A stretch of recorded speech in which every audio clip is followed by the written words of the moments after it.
ఆ తర్వాత నా కోసం వెతికాడు, మొత్తం ఇల్లంతా వెతికాడు, నేను దొరకలేదు. మౌళి సినిమాలో పారిపోయినట్టు పారిపోయారా లేదా దాక్కున్నారా? దాక్కున్నా. దాక్కున్నారు. ఓకే.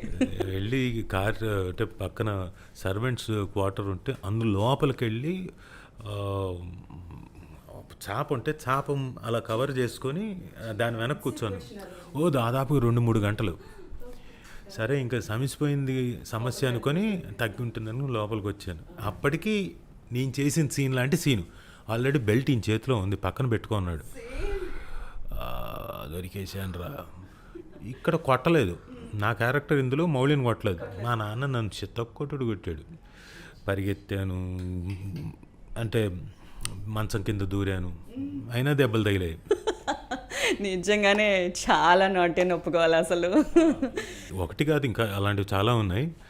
అందులో ఒకటి చెప్పాను. ఇప్పుడు అలాగే నేను మా రోషన్తో మాట్లాడేవి కూడా కొన్ని అలాగే అనిపించాయి. రేయ్ నువ్వు దేనికైనా అని, ఇట్లాంటివన్నీ. సో అదే సినిమాలో రాజీవ్ కనకాల గారు సడన్గా మౌళి వచ్చి మీరు నాన్నగారు ఎప్పుడు వస్తారు అని అడిగినప్పుడు ఆ మీరు ఉన్నప్పుడు అసలు మీ రియాక్షన్ చూసినప్పుడు నాకు తెలిసి థియేటర్లో అసలు ఫుల్ రెస్పాన్స్ వచ్చింది ఆ మీరు అనే వర్డ్కి. అంటే అది చిన్నదే కానీ ఇట్ వాజ్ లైక్ ఈ జనరేషన్ వాళ్ళందరూ దాన్ని కనెక్ట్ అవుతారు. నువ్వు అనుకునే వాళ్ళు సడన్గా మీరు అనేటప్పటికి. సో అది అక్కడ ఆన్ స్పాట్ చేసినప్పుడు ఆ సీన్ జరిగినప్పుడు అక్కడ షూట్ చేసినప్పుడు అప్పుడు ఇలాగే ఏదన్నా హిలేరియస్గా అయిందా? అంటే యూజువల్గా సీన్లు చేసేటప్పుడు అక్కడ మాకేం పెద్దగా అనిపించలేదు హిలేరియస్గా అనిపించడానికి, ఎందుకంటే everyone they were all engrossed in their work. ఆ దీంట్లో ఉన్నాము. కొన్ని చోట్ల అనిపించేది స్మైల్స్ వచ్చేవి తప్ప ఆ లాఫ్టర్స్ ఏమీ వచ్చేది కాదు.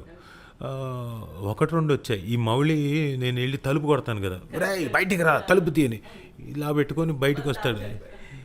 నా తాత చనిపోయాడంటే అప్పుడు నవ్వాం అందరం. అమ్మ ఈ మౌళి చేసిన దీనికి అందరం కలిసి గట్టిగా నవ్వుకున్నాం.